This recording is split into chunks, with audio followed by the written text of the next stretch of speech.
Hello, good morning viewers. आज फिर से मैं आप सभी का अपने वीडियो और चैनल पे आपका हार्दिक स्वागत करता हूँ, हार्दिक अभिनंदन करता हूँ।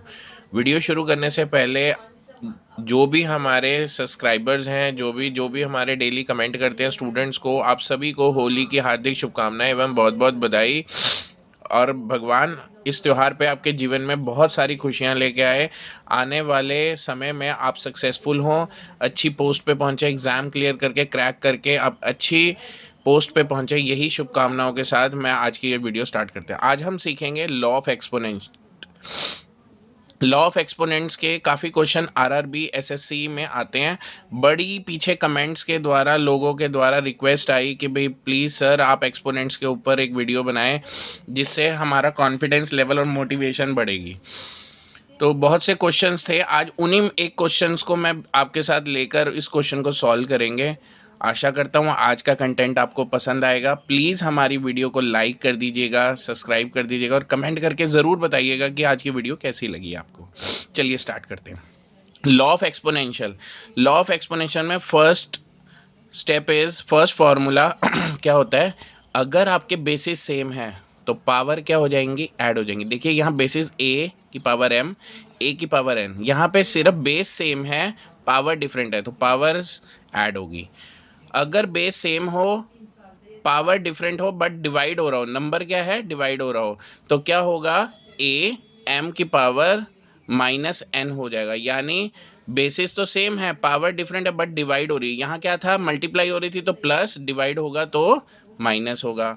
अब बेस ए है एम, इसके साथ एन मल्टीप्लाई हो रहा है तो क्या होगा? दोनों बेस आपस में मल्टीप्लाई हो जाएंगे। ठीक है जी। अगर आपके पास दो नंबर हैं ए और बी, उनका बेस सेम है, क्या है?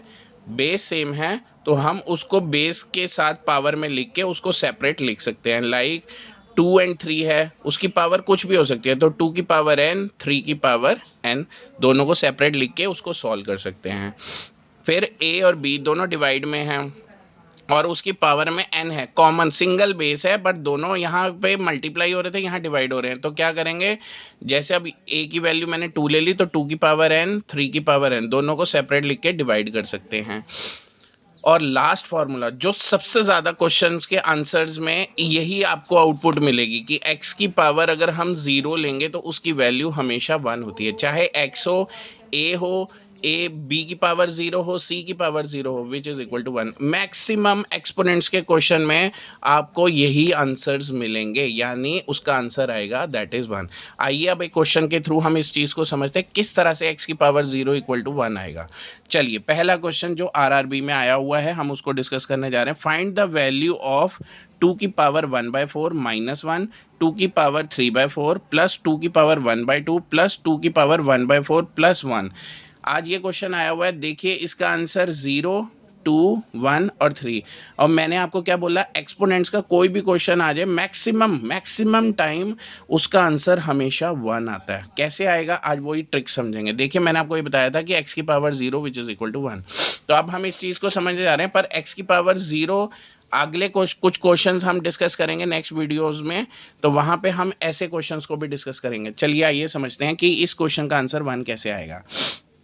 अब हमने ये क्वेश्चन लिया, ये हमारा एल्जेब्रिक का फॉर्मूला लग रहा है, जो एल्जेब्रिक हमने कल वीडियो बनाई थी, ये फॉर्मूला बन रहा है। तो हमने क्या किया? Put x is equal to 2 की पावर 1/4, यानी इसको हमने क्या ले लिया? x। अब हमने इसको पुट किया x माइनस 1, x की पावर ये क्या होगी? 2, 3/4 है तो x क्यूब हो गया, ये x स्क्वायर हो गया, ये मैंने यहाँ पे प्रूफ किया। 2 की पावर 1/2 तो 2 से ऊपर नीचे मल्टीप्लाई कर दिया, ये हो गया 2 की पावर 4, तो 2 1/4 को हमने x लिया है, ऊपर 2 आ गया तो x की पावर 2 हो जाएगी।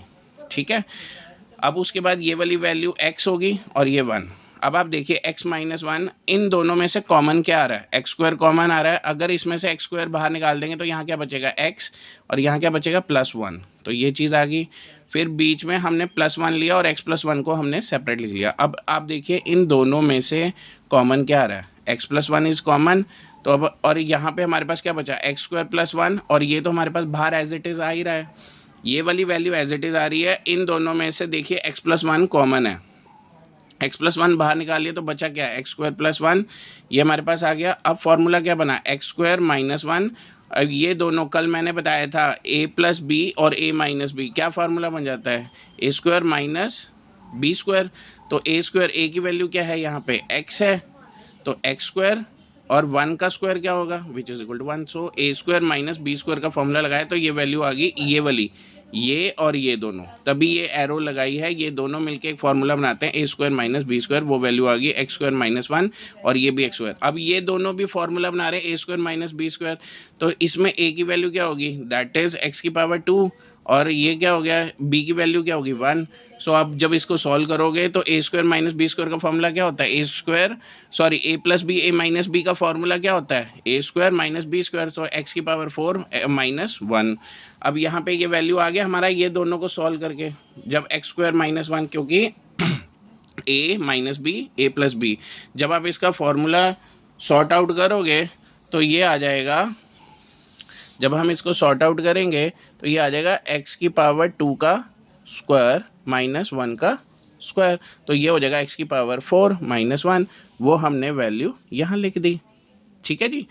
अब देखिए ये x की पावर 4, अब यहाँ पे वैल्यू पुट करेंगे, x की वैल्यू हमने क्या पुट करी थी, दैट इज 2 की पावर 1/4, यहाँ पे वैल्यू पुट कर दी, 4 से 4 कैंसिल हो गया, 2 की power minus 1 which is equal to 1। So answer क्या आया, दैट इज 1। यही चीज़ हमने यहाँ पे प्रूफ करनी थी बच्चों, यही चीज़ सीखने वाली है। जब आप इन क्वेश्चंस की बार बार प्रैक्टिस करोगे तो आप क्वेश्चन को देखते ही बता दोगे कि इस क्वेश्चन का आंसर क्या है, 1 आएगा, क्योंकि ये एक्सपोनेंट्स का क्वेश्चन है, थोड़ा लेंथी ज़रूर था। जब आप प्रैक्टिस करोगे तो क्वेश्चन को देखते ही पहचान जाओगे कि उसका आंसर 1 होता है। This 1 is the shortcut trick. और प्रैक्टिस, मैथ सिर्फ प्रैक्टिस मांगता है। मैं आप सभी से रिक्वेस्ट करूँगा कि बार बार प्रैक्टिस कीजिए, जितने सम हो सके, जितने आप सम की प्रैक्टिस करेंगे उतना आप निखर के आओगे। बहुत बहुत धन्यवाद।